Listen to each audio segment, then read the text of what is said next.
Thursdays on Fox. You're watching Fox 49, Tallahassee's hometown Fox.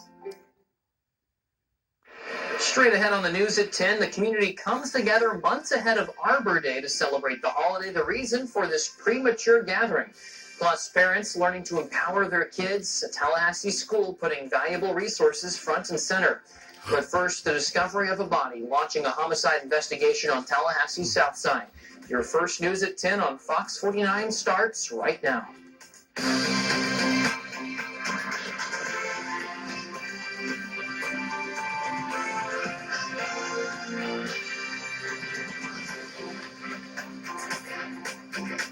Thanks for tuning in tonight at 10 o'clock. I'm Jacob Murphy. The Tallahassee Police Department is currently investigating a homicide. TPD says it happened around 9:40 this morning in the 200 block of Ridge Road.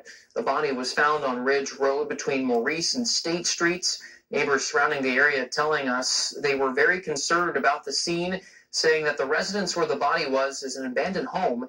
Bystanders said things like this are happening too often.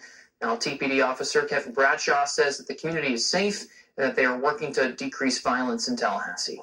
And so we will work as hard as we can in order to bring some closure to this case. And of course, Chief Revel's overall mission in the community is to reduce violent crime overall. It's a scary feeling, man, to wake up and come outside and find a dead body that close to your house, man. And like I said, we have kids and my nieces and nephews that be over here all the time.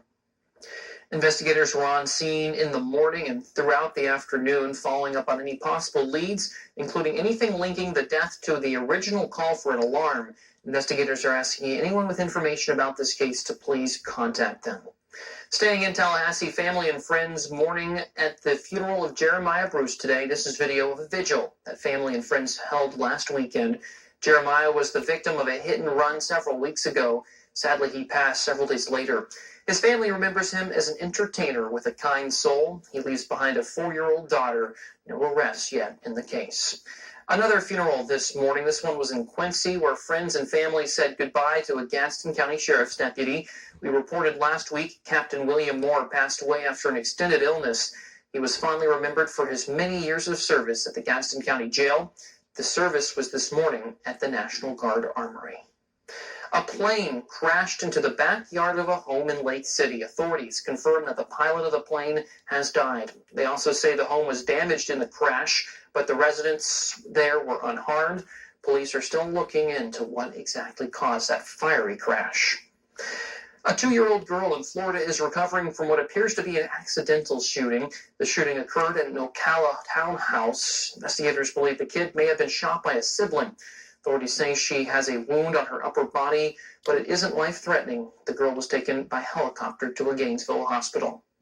Back in Tallahassee at Hartsville Elementary, parents engaged in their child's education. It's third year, this parent seminar, giving parents topics that they wanted to learn more about. Vendors, classes, and other resources all provided to help empower them. School leaders say the goal is to build stronger families, which means stronger schools, helping to educate students and build a better society.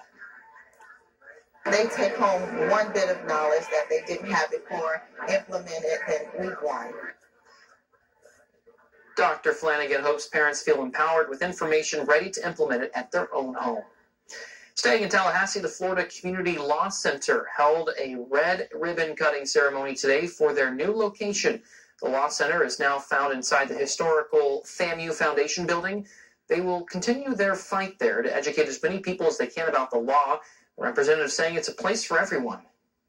We wanted to provide a place where people can be educated on the law, they can find an advocate for them, and just any resource, even about legislation.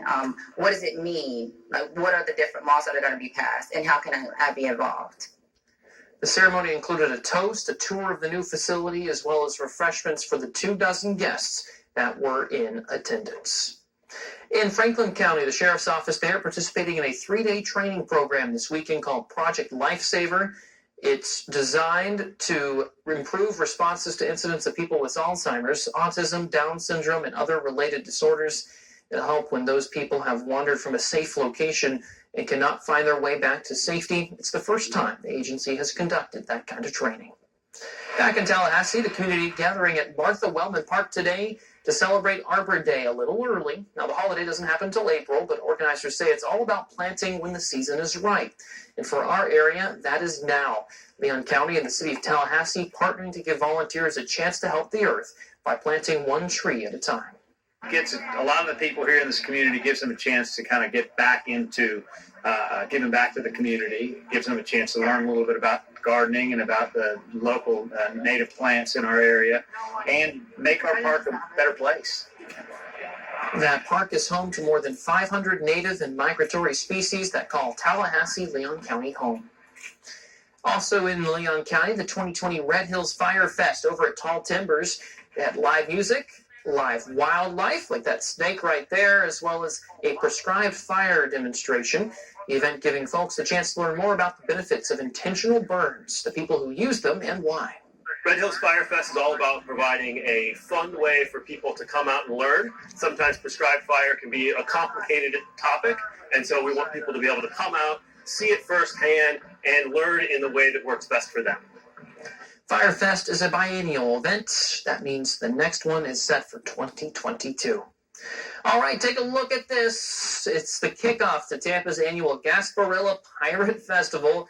That massive boat there, a replica of a West Indiaman used in the 18th century. Its name is the Jose Gasparilla, the first one of Florida's signature events of the year. The party just beginning there. Of course, if you wanted to party in our neck of the woods, you might need a light jacket if you headed outside. We'll have our weather check in a moment after I tell you what else is coming up ahead at 10 o'clock. We're headed to the Capitol, where the White House defense team got to start their arguments. The Senate impeachment trial. We'll get the latest from Washington in a moment. But first, yes, as promised, here's Charles River. All right, good evening, everyone. Yeah, we are seeing a few clouds begin to move in across our area from the west, but is this a sign of things to come? I'll talk more about that in a few minutes.